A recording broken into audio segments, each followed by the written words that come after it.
ನಮಸ್ಕಾರ, ಬೀದರ್ ರೌಂಡಪ್ಗೆ ಸ್ವಾಗತ. ನಾನು ಶುಭಾ ಎಂಪಲ್. ಬನ್ನಿ ಕ್ವಿಕ್ ಆಗಿ ನೋಡೋಣ ಇವತ್ತಿನ ಪ್ರಮುಖ ಸುದ್ದಿಗಳನ್ನ.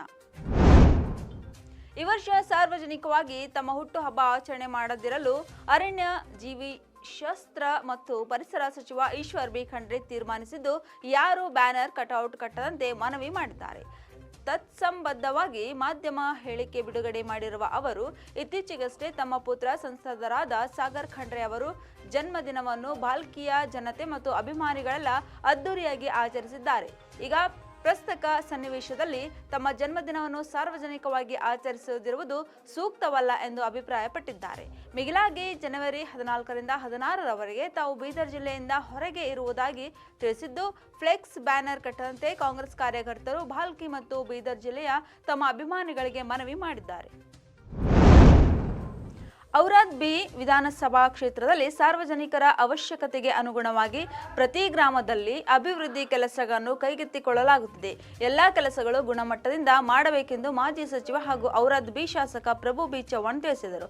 ಔರಾದ್ ಬಿ ತಾಲೂಕಿನ ವಡಗಾಂವ್ ವ್ಯಾಪ್ತಿಯ ಚಟ್ನಾಳ್, ಜೀರ್ಗಾ ಬಿ, ಜೀರ್ಗಾ ಜೆ, ಶಂಬಳಿ, ಮುಸ್ತಾಪುರ್, ಧೂಪಾತ್ಮಗಾಂವ್, ಬಾಚೇಪಳ್ಳಿ, ಮಣೆಗೆಂಪೂರ್, ಬಾಬಳಿ ಸೇರಿದಂತೆ ವಿವಿಧೆಡೆ ಜನವರಿ 9ರಂದು ಗ್ರಾಮ ಸಂಚಾರ ನಡೆಸಿ ಅವರು ಮಾತನಾಡಿದ ಅವರು, ಜನರನ್ನು ಭೇಟಿ ಮಾಡಬೇಕು, ಗ್ರಾಮಗಳಲ್ಲಿ ಜನತೆ ಎದುರಿಸುತ್ತಿರುವ ಸಮಸ್ಯೆಗಳನ್ನು ಖುದ್ದಾಗಿ ಆಲಿಸಬೇಕು, ಸ್ಥಳದಲ್ಲೇ ಪರಿಹಾರ ಕಲ್ಪಿಸಲು ಪ್ರಯತ್ನಿಸಬೇಕು. ಈಗಾಗಲೇ ಕೈಗೆತ್ತಿಕೊಂಡಿರುವ ಅಭಿವೃದ್ಧಿ ಕೆಲಸಗಳು ಹೇಗೆ ನಡೆಯುತ್ತಿವೆ ಎನ್ನುವುದು ವೀಕ್ಷಿಸಬೇಕು ಮತ್ತು ಗ್ರಾಮದಲ್ಲಿ ಇನ್ನೂ ಏನೇನು ಕೆಲಸಗಳಾಗಬೇಕು ಎನ್ನುವುದನ್ನು ತಿಳಿದುಕೊಳ್ಳಲು ಹಿಂದಿನಿಂದಲೂ ಗ್ರಾಮ ಸಂಚಾರವನ್ನು ಮಾಡುತ್ತಾ ಬರುತ್ತಿದ್ದೇನೆ. ಅದರಂತೆ ಈ ವರ್ಷವೂ ಎಲ್ಲ ಅಧಿಕಾರಿಗಳ ತಂಡದೊಂದಿಗೆ ಪ್ರವಾಸ ಕೈಗೊಂಡಿದ್ದೇನೆ. ಜನತೆಯ ಹಿತವೇ ನನಗೆ ಪರಮ ಆದ್ಯತೆ ಎಂದು ಹೇಳಿದರು. ಅಂದ್ರೆ ಉಲ್ಲೇಖ ಮಾಡಿ, ಅರ್ಜುನ ಉಲ್ಲೇಖ ಮಾಡ್ರಿ. ಸ್ಕೂಲ್ ಬಿಲ್ಡಿಂಗ್ ಇಲ್ಲ, ಅವ್ರು ಇವಾಗ ಬರ್ತಾರೆ. ನೀರಿನ ಸಮಸ್ಯೆ ಇಲ್ಲ, ಇವಾಗ ಬರ್ತಾರೆ. ತಹಸೀಲ್ದಾರ್ ಕೊಡಬೇಕು. ನಾನು ಪದೇ ಪದೇ ಯಾರು ಹೇಳಲ್ಲ. ಆಮೇಲೆ ಏನ್ ಕೊರತೆ ಇದ್ರೆ ಉಲ್ಲೇಖ ಮಾಡಿದ್ರೆ ತಹಸೀಲ್ದಾರು ಇಒ ಲೆಟರ್ ಟು ಆಫೀಸ್ಗೆ ಹೋಗುತ್ತೆ. ಒಂದ್ ಕಾಪಿ ನಮ್ಗೆ ಕೊಡ್ರಿ, ನಾನು ಫಾಲೋ ಮಾಡ್ತೀವಿ ಆಫೀಸ್ನಿಂದ. ಹಿಂಗಾದ್ರೆ ಕೆಲಸ ಆಗತ್ತೆ. ನಾನು ಬರಬೇಕು, ಮಾತಾಡಬೇಕು. ಈಗ ಆಗಲ್ಲ. ತಮ್ಮದೇ ಹೇಳ್ತಾ ಇದ್ದೀನಿ, ಏನೇನು ಬೇಡಿಕೆ ಆಯಿತು. ಒಂದು, ತಾವು ಗ್ರಾಮ ಪಂಚಾಯತ್ ಮೆಂಬರ್ ಆಗಿದ್ರಿ, ಬೇರೆ ಊರು 10 ಜನ ಸೈಟ್ ತಗೊಂಡು ಡಿಪಾರ್ಟ್ಮೆಂಟ್ನಲ್ಲಿ ಹಿಂಗೆ ಬಳದ್ರೆ ನಮ್ಮ ಅಧ್ಯಕ್ಷ ಅವರ ಈ ಮನೆ ಈ ಊರು ಅವನ ಅಥವಾ ಎಲ್ಲ ತಾವು ಮಾಡಿದ್ರೆ ಅಧಿಕಾರಿಗೆ ನಾವು ಹೇಳಕ್ಕ ತಾವು.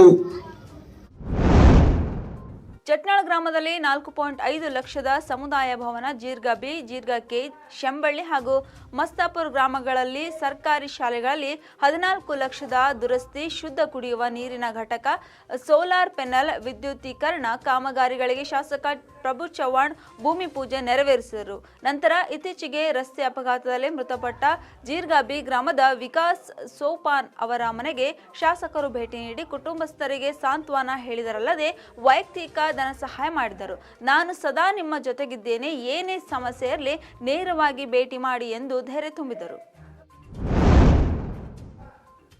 ಬೀದರ್ ಜಿಲ್ಲೆಯ ಬಸವ ಕಲ್ಯಾಣ ತಾಲೂಕಿನ ನರೇಗಾ ಯೋಜನೆಯ ಸಹಾಯಕ ನಿರ್ದೇಶಕ ಸಂತೋಷ್ ಚವ್ಹಾಣ್ ವಿರುದ್ಧ ಬಸವ ಕಲ್ಯಾಣ ಬಹುಜನ ಸಮಾಜ ಪಕ್ಷದ ವತಿಯಿಂದ ಶಾಸಕ ಶರಣು ಸಾಲ್ಗಾರ್ಗೆ ದೂರು ನೀಡಲಾಯಿತು. ಅಧಿಕಾರಿಯು ಹಿಟ್ಲರ್ ಧೋರಣೆ ನಡೆಸುತ್ತಿದ್ದು, ಕೆಲಸದ ಅವಧಿಯಲ್ಲಿ ಕರ್ತವ್ಯಕ್ಕೆ ಬರಲಾರದೆ ನಿರ್ಲಕ್ಷ್ಯ ತೋರುತ್ತಿದ್ದಾರೆ. ಕೆಲಸ ಅವಧಿಯಲ್ಲಿ ಮನೆಯಲ್ಲಿ 2 ಕಂಪ್ಯೂಟರ್ ಇಟ್ಟುಕೊಂಡು ಕಚೇರಿಯ ಕೆಲಸ ಮನೆಯಲ್ಲಿಯೇ ಕುಳಿತು ಕೆಲಸ ಮಾಡುತ್ತಿದ್ದಾರೆ. ಕೂಡಲೇ ಅವರಿಗೆ ಬಸವ ಕಲ್ಯಾಣದಿಂದ ಬೇರೆ ಕಡೆಗೆ ವರ್ಗಾವಣೆ ಮಾಡಬೇಕೆಂದು ಮನವಿ ಸಲ್ಲಿಸಿದರು.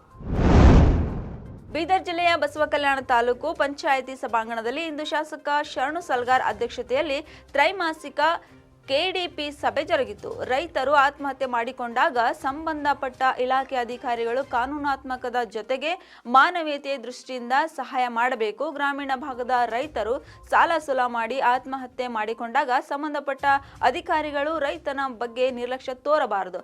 ಆತ್ಮಹತ್ಯೆ ಮಾಡಿಕೊಂಡ ರೈತನ ಕುಟುಂಬ ಮೊದಲೇ ನೋವಿನಲ್ಲಿದ್ದಾಗ ಇನ್ನಷ್ಟು ನೋವು ಕೊಡಬಾರದು ಎಂದು ಅಧಿಕಾರಿಗಳಿಗೆ ಕಿವಿಮಾತು ಹೇಳಿದರು. ಅಂಬೇಡ್ಕರ್ ಕುರಿತು ಅಮಿತ್ ಶಾ ಹೇಳಿಕೆ ಖಂಡಿಸಿ ಸ್ವಾಭಿಮಾನಿ ಡಾಕ್ಟರ್ ಬಿಆರ್ ಅಂಬೇಡ್ಕರ್ ವಾದಿಗಳ ಹೋರಾಟ ಸಮಿತಿ ವತಿಯಿಂದ ಇಂದು ಬೀದರ್ ಬಂದ್ಗೆ ಕರೆ ನೀಡಲಾಯಿತು. ಬೀದರ್ ನಗರದಲ್ಲಿ ಬಂದ್ಗೆ ಉತ್ತಮ ಪ್ರತಿಕ್ರಿಯೆ ವ್ಯಕ್ತವಾಗಿದೆ. ನಗರಾದ್ಯಂತ ವ್ಯಾಪಾರ ವಹಿವಾಟು ಸಂಪೂರ್ಣ ಬಂದ್ ಆಗಿದ್ದು, ಅಂಬೇಡ್ಕರ್ ವೃತ್ತ, ಕೇಂದ್ರ ಬಸ್ ನಿಲ್ದಾಣ, ಜಿಲ್ಲಾಧಿಕಾರಿ ಕಚೇರಿ ಸುತ್ತ ಬಂದ್ನ ಬಿಸಿ ತಟ್ಟಿತು. ನಿತ್ಯ ಜನಜಂಗುಳಿಯಿಂದ ಕೂಡಿರುತ್ತಿದ್ದ ಬಸ್ ನಿಲ್ದಾಣದಲ್ಲಿ ಜನರಿಲ್ಲದೆ ಬಿಕೋ ಎನ್ನುತ್ತಿತ್ತು. ಯಾವುದೇ ಅಹಿತಕರ ಘಟನೆ ನಡೆಯದಂತೆ ನಗರದ ಪ್ರಮುಖ ಸರ್ಕಲ್ಗಳಲ್ಲಿ ಬಿಗಿ ಪೊಲೀಸ್ ಬಂದೋಬಸ್ತ್ ನೀಡಲಾಯಿತು. ಅಂಬೇಡ್ಕರ್ ಕುರಿತು ಅಮಿತ್ ಶಾ ಹೇಳಿಕೆ ಖಂಡಿಸಿ ಇಂದು ಬೀದರ್ ಬಂದ್ಗೆ ಉತ್ತಮ ಪ್ರತಿಕ್ರಿಯೆ ದೊರೆತಿದ್ದು, ಬಂದ್ನಲ್ಲಿ ಯಾವುದೇ ಅಹಿತಕರ ಘಟನೆಗಳು ನಡೆಯದೆ ಬಂದ್ ಶಾಂತಿಯುತವಾಗಿ ಜರುಗಿತು. ನಂತರ ಅಮಿತ್ ಶಾ ಅವರನ್ನು ಸಂಪುಟದಿಂದ ವಜಾಗೊಳಿಸುವಂತೆ ಆಗ್ರಹಿಸಿ ಜಿಲ್ಲಾಧಿಕಾರಿ ಶಿಲ್ಪಾ ಶರ್ಮಾ ಅವರ ಮೂಲಕ ರಾಷ್ಟ್ರಪತಿಯವರಿಗೆ ಮನವಿ ಪತ್ರ ನೀಡಲಾಯಿತು. ವಿಧಾನಸೌಧದಲ್ಲಿ ಗರುಡಾಕ್ಷಿ ಆನ್ಲೈನ್ ಎಫ್ಐಆರ್ ಉದ್ಘಾಟನೆ ವೇಳೆ ಮಾಧ್ಯಮದವರು ಕೇಳಿದ ಪ್ರಶ್ನೆಗೆ ಉತ್ತರಿಸಿದ ಬೀದರ್ ಜಿಲ್ಲಾ ಉಸ್ತುವಾರಿ ಸಚಿವ ಈಶ್ವರ್ ಖಂಡ್ರೆ, ಬಂಡೀಪುರದಲ್ಲಿ ಈಗಾಗಲೇ ರಾತ್ರಿ 9ರವರೆಗೆ ಸಂಚಾರಕ್ಕೆ ಅವಕಾಶವಿದೆ. ಇದರ ಜೊತೆಗೆ 2 ರಾಜ್ಯಗಳ 2 ಬಸ್ ಸಂಚಾರಕ್ಕೆ ಹಿಂದಿನಿಂದಲೂ ಅವಕಾಶವಿದೆ. ಇದಲ್ಲದೆ ಆಂಬ್ಯುಲೆನ್ಸ್ ಹಾಗೂ ಆರೋಗ್ಯ ನಿಮಿತ್ತ ತುರ್ತು ವಾಹನಗಳ ಸಂಚಾರಕ್ಕೆ ಅವಕಾಶ ಕಲ್ಪಿಸಲಾಗಿದೆ ಎಂದು ತಿಳಿಸಿದರು. ಆದರೆ ಬಿಜೆಪಿ ಇಲ್ಲ ಸಲ್ಲದ ಆರೋಪ ಮಾಡಿ ಟ್ವೀಟ್ ಮಾಡಿರುವುದು ಅಕ್ಷಮ್ಯ. ಅವರ ಕಾಲದಲ್ಲೂ ರಾತ್ರಿ ಬಸ್ ಸೇವೆ ಇತ್ತು ಎಂದರು. ಸಂಚಾರ ಮಾಡಲಿಕ್ಕೆ ಎಲ್ಲಾ ರೀತಿಯ ಅನುಕೂಲ ಇದೆ, ಅಲ್ಲಿ ಯಾವುದೇ ರೀತಿಯ ನಿರ್ಬಂಧ ಇಲ್ಲ. ರಾತ್ರಿ 9 ಗಂಟೆ ನಂತರ ಆದ್ಮೇಲೂ ಸಹಿತ 2 ಬಸ್ಗಳಿಗೆ ಅಲ್ಲಿ ಸಂಚಾರ ಮಾಡಲಿಕ್ಕೆ ಅವಕಾಶ ಮಾಡಿಕೊಟ್ಟಿದ್ದಾರೆ.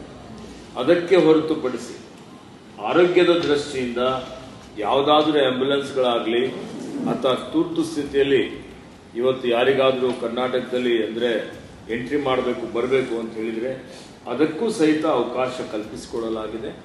ಹೀಗಾಗಿ ಯಾವುದೇ ರೀತಿಯ ತೊಂದರೆ ನಿರ್ಬಂಧ ಆಗಲಿ ಮತ್ತೊಂದಾಗಲಿ ಇಲ್ಲ. ಈ ಕಡೆ ವನ್ಯಜೀವಿಗಳ ಸಂರಕ್ಷಣೆಯೂ ಆಗಬೇಕು ಮತ್ತು ಅಂತಾರಾಜ್ಯದ ಏನು ನಮ್ಮ ಸಂಬಂಧ ಇದೆ ಆ ಸಂಬಂಧನೂ ಮುಂದುವರಿಬೇಕು. ಆ ರೀತಿಯಲ್ಲಿ ಕ್ರಮ ವಹಿಸಲಾಗಿದೆ. ಇದ್ರ ಬಗ್ಗೆ ನಮ್ಮ ನಾಯಕರುಗಳಿಗೆ ಏನಾದರೂ ಇದ್ರ ಬಗ್ಗೆ ಇದ್ರೆ ನಾನು ಹೋಗಿ ಅವರಿಗೆ ಮನದಟ್ಟು ಮಾಡಿಕೊಡುವಂತ ಕೆಲಸ ಮಾಡ್ತೇನೆ.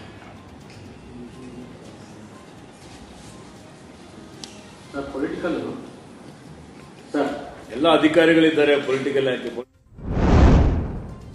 ಜಲಸಂಪನ್ಮೂಲ ಸಂಸದೀಯ ಸ್ಥಾಯಿ ಸಮಿತಿಯ ಅಧ್ಯಯನ ಭೇಟಿಯ ಸಂದರ್ಭದಲ್ಲಿ ಪುದುಚೇರಿ ಸಿಎಂ ಎನ್ ರಂಗಸ್ವಾಮಿಜಿ ಅವರನ್ನು ಬೀದರ್ ಸಂಸದ ಸಾಗರ್ ಖಂಡ್ರೆ ಭೇಟಿಯಾದರು. ನಂತರ ಸುಸ್ಥಿರ ನೀರು ನಿರ್ವಹಣೆಗೆ ಸಂಬಂಧಿಸಿದ ಪ್ರಮುಖ ವಿಷಯಗಳು ಮತ್ತು ಪ್ರದೇಶದಲ್ಲಿನ ನೀರಿನ ಸವಾಲುಗಳನ್ನು ಎದುರಿಸಲು ನಡೆಯುತ್ತಿರುವ ಯೋಜನೆಗಳನ್ನು ಚರ್ಚಿಸಿದರು.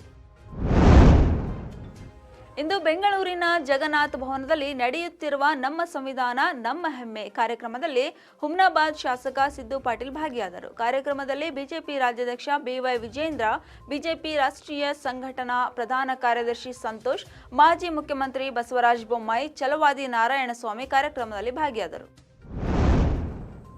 ಇವಾಗಿದ್ದವು ಇವತ್ತಿನ ಪ್ರಮುಖ ಸುದ್ದಿಗಳು. ಮತ್ತೆ ನಾಳೆ ಭೇಟಿಯಾಗೋಣ. ಬೀದರ್ ರೌಂಡ್ ಅಪ್ ಅಲ್ಲಿ ನಮಸ್ಕಾರ.